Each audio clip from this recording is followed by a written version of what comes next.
कि आने वाले इलेक्शन के अंदर हम भारी अक्सरियत से हम अवार्ड साहब को वोट देंगे। जिस दिन हमारी सरकार यहां पर आ गई, इंशाअल्लाह टोरेंट के 200 यूनिट माफ कर दिए जाए कि टोरेंट का हम ऑडिट रिपोर्ट कराएंगे। और अगर इन लोगों ने जुल्म ज्यादती कर कर पैसा लूटा है हमारे आवाम से, इनके गले पर चढ़कर हम आवाम का पैसा आवाम को वापस दिलाएंगे इंशाअल्लाह।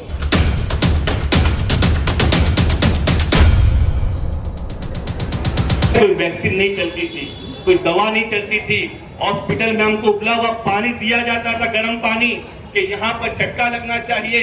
जब कोविड की रिपोर्ट मेरे पास आई तो पुलिस हमारे दरवाजे पर ऐसे आई जैसे हम कोई आतंकवादी। महानगर अधिकारी ऐसे है जिसके हम तो मुजरिम हो। पुलिस ने कहा कि मुफ्ती साहब तुमको चलना पड़ेगा हॉस्पिटल के, तुम्हें कोविड हो गया है। मेरी छोटी बच्ची जब मुझे करीब मिलने के लिए आई कि पता नहीं अब्बू आप वापस आओगे कि नहीं आओगे।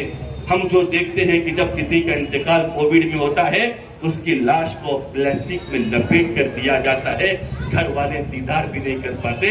तो हाजी साहब मेरी बेटी मेरे करीब आई तो पुलिस ने कहा कि तुम मिल नहीं सकते। तो मेरी बेटी ने दूर से कहा अब्बू हमें फख्र है कि आप एमएलए डॉक्टर जितेंद्र अवार्ड साहब, शमीम भाई और पूरी टीम डर के मारे छुप कर घरों में नहीं बैठे। हमें फख्र है कि हमारा बाप और हमारे लोग आवाम के बीच में जाकर लोगों की मदद करते हैं।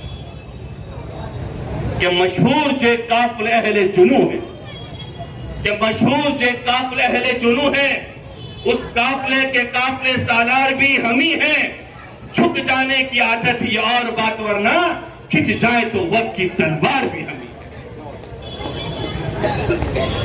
आज मुमरा के अंदर जो मसाइल थे वो लगभग हाजी साहब सब मसले हल हो चुके हैं। आपको माशाल्लाह हमारे बड़े बुजुर्ग हमारे सर हैं, सर से पूछिए भिवंडी सफर जाते हैं सर? अलीगढ़ मुस्लिम सिटी के मसले को लेकर के हमारे बच्चे किस तरह पढ़े? ये मीडिया के लोग बैठे हैं यूसुफ भाई, जब हमारे लोग भिवंडी जाते हैं तो भिवंडी के रोड पर इतना खड्डा कि समझ में नहीं आता कि रोड के ऊपर खड्डा है कि खड्डे के अंदर रोड है। आप बोलोगे अरे मुफ्ती साहब भिवंडी तो बहुत दूर है, 26 किलोमीटर। दीवा चले जाओ। भाई साहब बिल्कुल सही कह रहे हैं आप कि दीवा सामने, दीवा 2 किलोमीटर यहाँ पर है, वहां का सड़क का हाल देख लो। लेकिन सर हमें फख्र होता है कि हम अगर रेती बंदर से अपना सफर शुरू करते हैं, मुमरा स्टेशन पहुंचे, अमृतनगर पहुंचे, शिमला पार पहुंचे, कालसिकर पहुंचे, आपका रास्ता सफर चलता रहेगा। लेकिन अल्लाह गवाह है कि आपको रोड पर एक खड्डा नहीं मिलेगा और आपका सफर खत्म हो जाएगा। इस तरक्की का नाम है एमएलए डॉक्टर जितेंद्र अवार्ड। इसीलिए आने वाले इलेक्शन के अंदर हाजी साहब ये हमारी जिम्मेदारी होती है कि जिस आदमी ने हमारे कौम का साथ दिया, हमारे जनता का साथ दिया, हम उसका इतना साथ दे कि लोग मिसाल पेश करें कि मुसलमान जब किसी से वफा करता है और मुसलमान जब किसी का साथ देता है तो महाराष्ट्र में वो लीडर सबसे ज्यादा वोट से जीत कर आता है। दोगे ना वोट अवार्ड साहब को इंशाअल्लाह? बोलो कौन अवार्ड देगा इंशाअल्लाह अवार्ड साहब को वोट? मैं अपनी बात यहीं पर खत्म करता हूं इस उम्मीद के साथ कि आने वाले इलेक्शन के अंदर हम तुतारी के निशान पर वोट देकर एमएलए डॉक्टर जितेंद्र अवार्ड साहब को भारी अक्सरियत से इंशाअल्लाह असेंबली में भेजेंगे।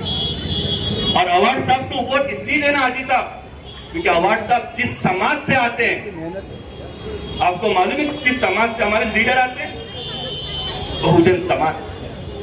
आज जो दर्द, जो तकलीफ, जो मॉब लिंचिंग, जो पढ़ाई से दूर कर दिया जा रहा है हमको, गोवंडी के अंदर चेंबूर में सर को मालूम है वो कॉलेज के अंदर जब हमारी बच्चियां जाती है बुर्का पहनकर तो वहां पर नोटिस लगाया जाता है you are not allowed to wear the burqa in the college premises. तो मैं बता देना चाहता हूं according to the rule, according to the law, every person is permissible to act and to practice upon his religion। कि इस दुनिया के अंदर, इस भारत के अंदर, इस महाराष्ट्र के अंदर, मध्य प्रदेश के अंदर, यूपी के अंदर और तमाम सूबों के अंदर जो आदमी हिंदुस्तानी यहाँ पर रहता है वो अपने मजहब के मुताबिक, अपने धर्म के मुताबिक वो अमल कर सकता है। कौन होते हैं ये लोग जो हमारी बच्चियों को रोकते कि तुम बुर्का पहन कर नहीं आ सकते? अगर ये सरकार इनकी वापस आ गई तो हुसैन भाई डर है इस चीज का कि ये लोग बुर्के पर पाबंदी और हमारी शरीयत पर पाबंदी लगा दें। अब सर से पूछिए आसाम का क्या हाल है? सर एनआरसी लागू हो गया। आसाम के अंदर मौलाना साहब हम निकाह नहीं पढ़ा सकते, काजी हमारा निकाह नहीं पढ़ा सकता, आपको जाना है कोर्ट के अंदर, देयर इज नो शरीयत। इसीलिए इस इलेक्शन के अंदर हमें उस ताकत को वोट देना है जिसकी विचारधारा डॉक्टर बाबा साहेब अंबेडकर की है, जिसकी विचारधारा मौलाना अबुल कलाम आजाद साहब की है, जिसकी विचारधारा छत्रपति शिवाजी महाराज की है और जिसकी विचारधारा मां फातिमा बी की है। मैं उम्मीद करता हूं कि इस आने वाले इलेक्शन के अंदर हम भारी अक्सरियत से हम अवार्ड साहब को वोट देंगे। एक आखिरी बात कहता हूं हाजी साहब कि ये लोग जो हमको ताना मारते हैं हमारी दाढ़ी टोपी देखकर, अरे इतिहास को तुम नहीं जानते, इतिहास को याद रखना। हमारे इन्हीं बुजुर्गों ने, इन्हीं सफेद बाल वालों ने इस देश के लिए, इस वतन के लिए, इस मिट्टी के लिए इतना खून बहाया है कि जितना देश के सब लोगों ने मिलकर अपना पसीना नहीं बहाया उससे ज्यादा हमारे उलमा ने इस मुल्क के लिए अपना खून बहाया। कि ना तेरे बदन से ना तेरे अस्थि से आएगी, ना तेरे बदन से ना तेरे अस्थि से आएगी, हम ही शहीद हुए हैं, हम ही से आएगी। तारीख बदल रहे हो तो बदल डालो, हमारी खून खुशबू जमीन से आएगी। मैं अपनी बात यहीं पर खत्म करता हूं। हमारे अध्यक्ष अमीन खान साहब यहाँ पर मौजूद हैं, वो सारी बातें आपके सामने रखेंगे। और एक बात बता देना चाहता हूं हाजी साहब कि जिस दिन हमारी सरकार यहां पर आ गई इंशाअल्लाह टोरेंट के 200 यूनिट माफ कर दिए जाएंगे।